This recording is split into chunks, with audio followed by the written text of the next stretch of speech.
বঙ্গ রাজনীতিতে ভূমিকম্পের সংকেত। তওয়া সিদ্দিকী কি তবে তৃণমূলের হাত ছেড়ে আলাদা পথে হাঁটছেন?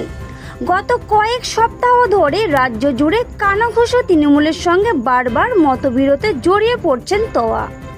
ভাঙড় থেকে নবান্ন পর্যন্ত যেখানে সমঝোতার আশা ছিল সেখানেই বাড়ছে তিক্ততা।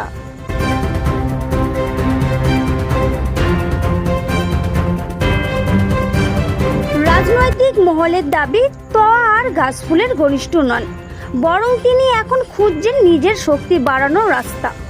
অর্থাৎ তৃণমূলের হাত ছেড়ে হয়তো নতুন মঞ্চে নতুন জোটে নিজস্ব অবস্থান গড়ে তুলতে চলেছেন তওয়া সিদ্দিকী।